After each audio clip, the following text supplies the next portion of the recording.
Welcome to Inside Out, Mental Health at Work and Beyond. Today we are exploring a contentious and timely topic: remote working and its impact on the future of work. The debate has been reignited by recent comments from public figures like Lord Rose and Lord Sugar, who have questioned whether remote work is creating a generation unaccustomed to proper work. Their remarks have sparked widespread reactions, with many wondering whether this perspective is out of touch with the realities of modern work. In this episode, we'll unpack the misconceptions surrounding remote work, discuss why these outdated views persist, and highlight the qualities that make remote work not just viable, but transformative. We'll also explore how forward-thinking organizations are adapting to this shift, ensuring both productivity and employee well-being. Let's dive in. First, let's examine the criticism. According to Lord Rose, remote work risks creating a workforce that lacks discipline and structure. He suggests that working from home has created a culture of complacency, with employees avoiding the rigors of traditional office life. Lord Sugar has expressed similar sentiments, lamenting what he perceives as a loss of proper work ethic. But are these critiques valid? Many argue they are rooted in a lack of understanding of how remote work operates in a digital-first world. The reality is that remote work isn't about avoiding work, it's about redefining it. It shifts the focus from where work happens to what gets done. This is a fundamental change that prioritizes outcomes over appearances, and it's a shift that's been long overdue. The pandemic forced organizations worldwide to adopt remote work on an unprecedented scale. While this transition wasn't without its challenges, it also proved that flexibility and productivity are not mutually exclusive. Studies have shown that remote workers often report higher levels of job satisfaction and are just as, if not more productive than their in-office counterparts. So, why the resistance? The answer lies, in part, in mindset. Remote work thrives on qualities like trust, autonomy, and emotional intelligence, skills that some leaders may struggle to embrace. Managing remote teams requires a shift from micromanagement to empowerment, from enforcing rigid schedules to developing adaptability.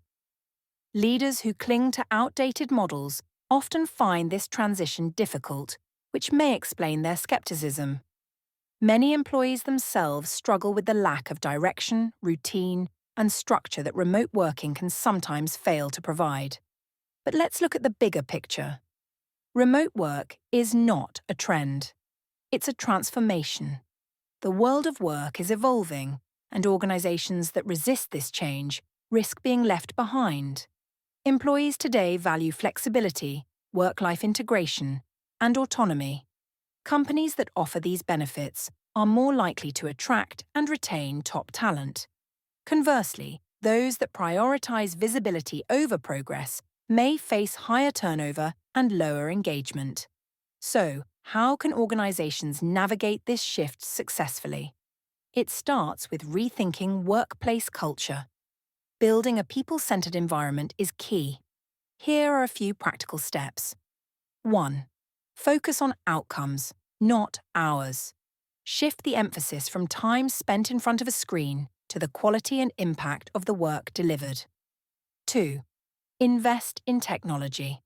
Tools that facilitate collaboration, communication, and project management are essential for remote teams to thrive. 3. Cultivate trust. Micromanaging is counterproductive. Empower employees to take ownership of their work and provide the support they need to succeed. 4. Prioritize mental health. Working remotely can blur the boundaries between personal and professional life. Encourage employees to take breaks, set boundaries, and prioritize their well-being.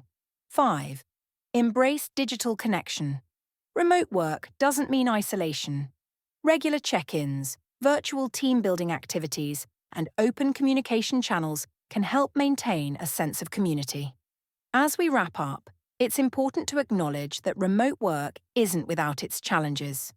Not every role or individual is suited to it, and there are industries where in-person collaboration remains critical. However, dismissing remote work outright ignores the evidence of its success and the preferences of a growing segment of the workforce.